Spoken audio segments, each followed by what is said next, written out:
नमस्कार, AB news में आपका स्वागत है। मैं हूं आपके साथ सोनिका। खबरों के विस्तार में जाने से पहले एक नजर आज की हेडलाइंस पर।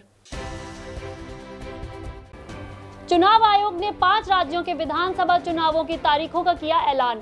यूपी में 10 फरवरी को पहले चरण का मतदान, 7 चरणों में होगा मतदान। शिक्षक भर्ती से जुड़े अभ्यर्थियों ने सीएम आवास चौराहे पर किया प्रदर्शन। आरक्षित वर्ग के लोगों को 19,000 सीटें देने की मांग। कानपुर में अतिक्रमण विरोधी अभियान के खिलाफ किया गया प्रदर्शन। फुटपाथ पर दुकान चलाने वालों ने सड़क किया जाम और किया हंगामा। कानपुर की ककवन पुलिस को मिली कामयाबी। गढ़ेवा हत्याकांड के आरोपी को किया गिरफ्तार। खेत में गड़ा मिला था शव। अभी बरकरार रहेगा पश्चिमी विक्षोभ का असर। मौसम विभाग ने उत्तर भारत के कई जिलों में अगले 24 घंटों तक बारिश होने का अनुमान बताया। और अब खबरें विस्तार से। चुनाव आयोग ने 5 राज्यों के विधानसभा चुनावों की तारीखों का ऐलान कर दिया है। यूपी में 10 फरवरी को पहले चरण का मतदान होगा। आपको बता दें कि 5 राज्यों के चुनावों की प्रक्रिया कुल 7 चरणों में पूरी होगी। वहीं 15 जनवरी तक पदयात्रा, रोड शो, साइकिल और बाइक रैली पर रोक लगा दी गई है।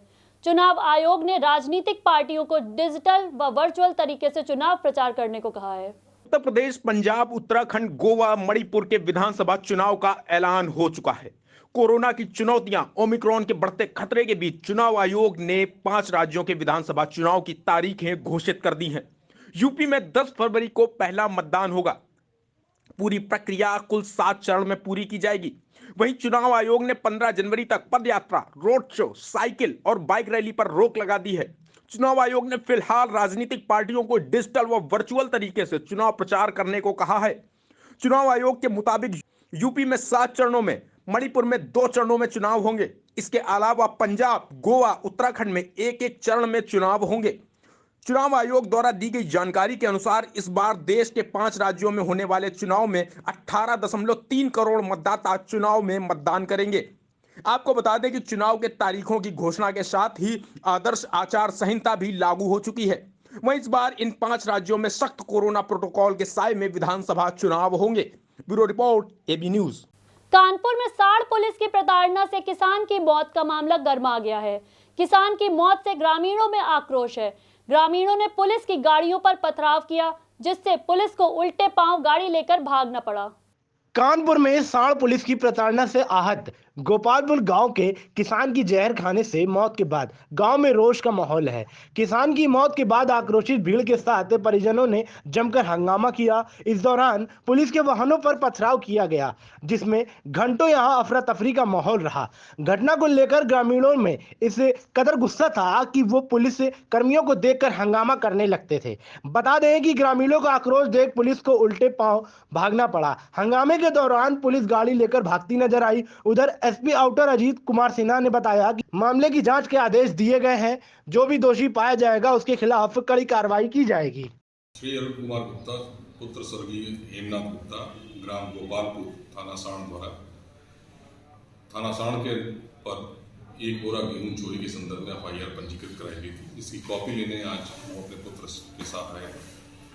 वहाँ उनकी तबीयत खराब होने पर उनके पुत्र द्वारा उनको थाने के प्रेस की बेंच पर लिटाया गया और पुलिस को यह अवगत कराया गया कि पिता ने जहरीला पदार्थ खा लिया है। इसमें परिजनों द्वारा इनको प्राथमिक चिकित्सा के लिए प्राथमिक चिकित्सा केंद्र पे ले जाया गया, जहाँ से इनको उसला अस्पताल कानपुर नगर में रेफर कर दिया गया, जहाँ पर इनकी मृत्यु लगभग 14:45 के आसपास हो गई है। नियमानुसार पंचायतनामा और पोस्टमार्टम की कार्रवाई कराई जा रही है। समस्त प्रकरण की जाँच अपर पुलिस अधीक्षक को दे दी गई है। जांच में प्राप्त तथ्यों के अनुसार वैधानिक कार्रवाई की जाएगी। कानपुर के सिविल लाइंस इलाके में अतिक्रमण विरोधी अभियान के खिलाफ प्रदर्शन किया गया। दरअसल फुटपाथ पर दुकान चलाने वालों ने नगर निगम दस्ते द्वारा फुटपाथ से बेदखल किए जाने के विरोध में सड़क पर जाम कर दिया। इस दौरान प्रदर्शनकारियों ने दुकान या नौकरी दिए जाने की मांग की। बता दें कि इन दिनों कानपुर में फुटपाथ पर अवैध कब्जेदारों के खिलाफ नगर निगम लगातार अभियान चला रहा है। कानपुर में फुटपाथ पर अवैध कब्जेदारों के खिलाफ नगर निगम लगातार अभियान चला रहा है, जिसके चलते नगर निगम के दस्ते ने लीलामणि अस्पताल के बाहर अभियान चलाया था। इस दौरान फुटपाथ पर दुकानदारों का अतिक्रमण हटाया गया, जिससे नाराज दुकानदारों ने सिविल लाइन में सड़क जाम करके हंगामा किया। इस दौरान नगर निगम के खिलाफ नारेबाजी की गई। पे लाइव कर दे, फेसबुक पे लाइव कर दे, फेसबुक पे कर लो, इसके में है बोलेगी, सुनो तुम्हारे फेसबुक है ना, फेसबुक पे लाइव कर दो। किस लिए यहाँ पर वोट जाम किया, क्या मांग की थी आप लोग? सर मेरी किस क्या तारीख थी? 22 नवंबर को जब यहाँ मैच होने वाला था उसके थ्रू दुकानें हटाई गई, हम लोग ने हटा ली।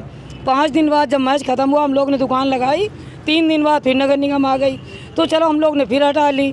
फिर इसके बाद दुकान लगाई, फिर नगर निगम आई, मैं विरज गए बुलडोजर में, उसके गाड़ी में बैठ गए नगर निगम वाली में। उसके बावजूद उन लोग ने मुझे गाली बकी और गाली बक के हटाया अलग। एक भी कोई पेपर में फ़ोटो नहीं आई, कुछ नहीं आया। फिर लगाई, फिर हटाई, फिर लगाई, फिर हटाई। अधिकारी से अभी तक हम लोग मिले हैं? साहब कैसे मिलने जाए? अधिकारी सुन ही नहीं रहे। जब कोई अधिकारी जब आ रहे हैं तो अधिकारी सुने किसके पास जाए? हैं? कोई अधिकारी सुनेगा हमारी? अधिकारी पूजा त्रिपाठी जी आई थी, जोन 4 के अधिकारी। दुकानदारों का कहना है कि हम यहाँ वर्षों से दुकान चला रहे हैं, या तो हमें दुकान दी जाए या फिर नौकरी। अगर मांगे नहीं मानी गई तो आंदोलन होगा। भाई साहब 16 साल से यहाँ पे दुकानें लग रही है। पिछले 22 नवंबर 2021 को नगर निगम ने कार्रवाई करी थी कि कहा था कि मैच यहाँ पे चल रहा है, चक्कर में यहाँ सारी दुकानें हटाई जा रही हैं। देन उसके हटा दी कि हम लोग ने हटा दी सारी दुकानें। 29 नवंबर को फिर आके हम लोग ने दुकानें लगाई, मैच के जस्ट बाद 30 नवंबर को लगाई, वो फिर आके सारी दुकानें हटवा दें। देन उसके बाद ये हुआ कि उनका साफ कहना दुकान किसी कीमत पे नहीं लगेगी। तो मैंने पूछा भाई साहब कार्रवाई एक सिंगल वे पे क्यों कर रहे हो, बाकी सब जगह करो। नगर निगम के स्वरूप नर्सिंग होम के सामने नहीं चलता है, या VIP रोड पे नहीं चलता है, या ग्वाल टोली में नहीं चलता है, चर्च रोड पे नहीं चलता है, या परेड पे नहीं चलता है, कृष्णा टॉवर पे नहीं चलता, कहाँ नहीं चलता है? पूरे शहर में कार्रवाई करो। केवल जोन 4 के अधिकारी यहाँ पे क्यों आ रहे हैं? क्लियर वे बताइए। उन्होंने मुझे बताया लेकिन भैया यहाँ पे दुकानें नहीं लगेंगी।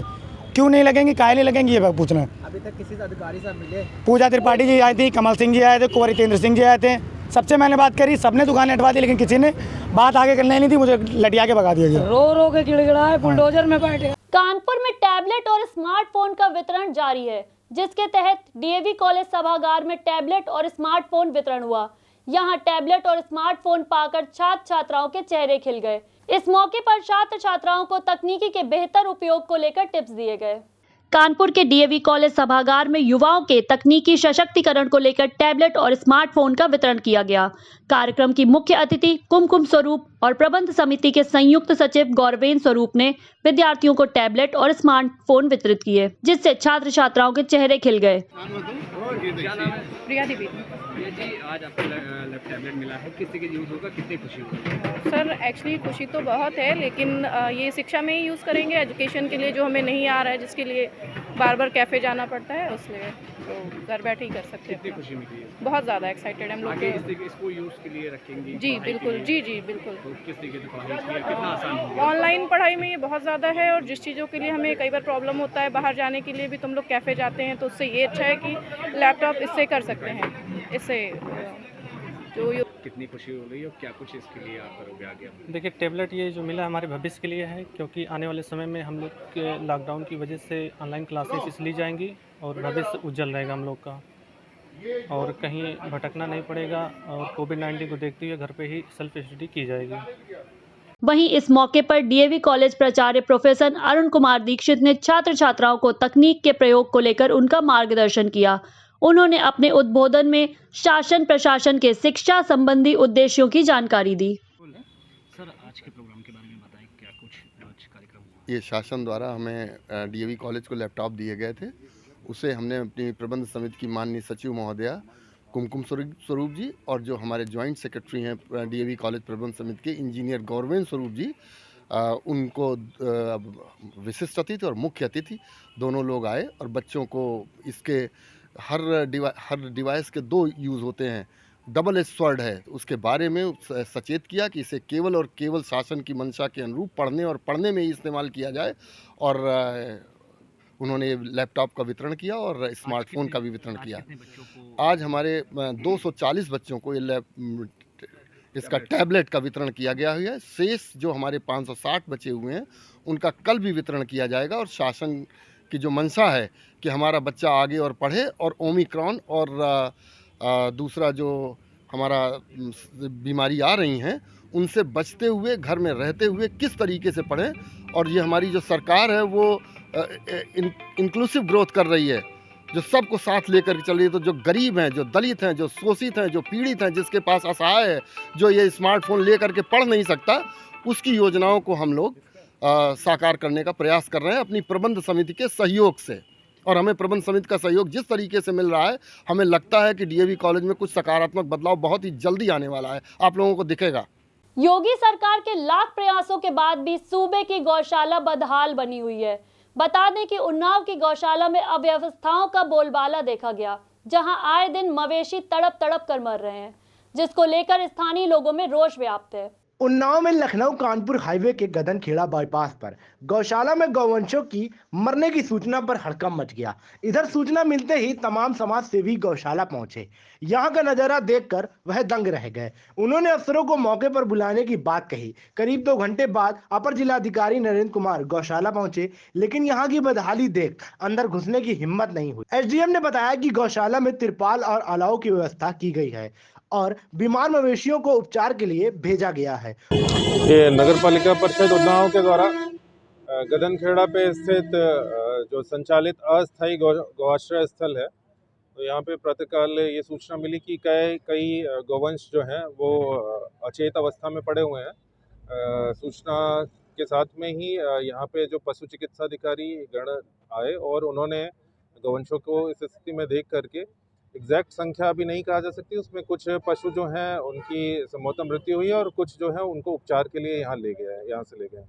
यहाँ पर ना सर्दी से बचने के कोई इंतजाम दिख रहे हैं और ना ही चारा पानी कोई उचित व्यवस्था दिख रही है, कोई कार्रवाई करेंगे इसके लिए? सर्दी से बचने के लिए जैसे देख सकते हैं तिरपाल लगा हुआ है और अलाव की व्यवस्था जानवरों के लिए की गई है यहाँ पे, और खाद्य के लिए जो भी व्यवस्था है यहाँ पे भूसा आदि की उपलब्धता है। क्योंकि पिछले 2-3 दिवस में लगातार नियमित और रुक के बारिश हुई है और गौशाला जो ये बनी हुई है ये हाईवे के जस्ट किनारे थोड़ा निचले स्तर पे बनी है, तो जल जमाव और प्रॉपर तरीके से पानी नहीं निकलने के कारण थोड़ी सी असहज स्थिति उत्पन्न हुई। तो उस पानी की निकासी अभी ये जो टैंकर्स के माध्यम से उसको कराया जा रहा है। भविष्य में इस प्रकार की घटना की पुनरावृत्ति ना हो, जल जमाव जैसी स्थिति ना हो और अन्य असुविधाओं से बचने के लिए पर्याप्त उपाय किए जा रहे हैं। वहीं गौशाला के कर्मचारी ने बताया कि अंदर मवेशी की लाशें कचरे में पड़ी हुई हैं। यहाँ जानवरों के लिए ठंड से बचाव के लिए कोई व्यवस्था नहीं है, जिसके चलते मवेशियों की आए दिन मौत हो रही है। अंदर गायों की लाशें कचरे में सनी हुई पड़ी हैं और ये स्थितियाँ आज की नहीं हैं, प्रतिदिन की हैं लगभग। जितनी भी सरकारी गौशालाएं हैं उनके सब पे यही हालात हैं। जो गाय से प्रेम करते हैं वो लोग चीखते हैं, चिल्लाते हैं। आज फिर हम लोग चीखे चिल्लाए। अभी एसडीएम साहब ने एक वादा किया है कि भविष्य में ऐसी पुनरावृत्ति नहीं होगी। हम विवश होते हैं उनके आश्वासनों को मानने के लिए, लेकिन ये आश्वासनों का जो क्रम है ये लंबे समय से चल रहा है। प्रश्न ये है कि प्रशासन और सरकार कितनी गौहत्याएँ करेगा और कब तक करेगा। अंदर आप गए थे, क्या गौवंशियों की स्वाभाविक मौत लग रही है या फिर जो सारे गौवंशीय ठंड, बरसात और कचरे में बैठने की वजह से मरे हैं? फिलहाल इस न्यूज़ बुलेटिन में इतना ही। आप देखते रहें एबी न्यूज़। नमस्कार।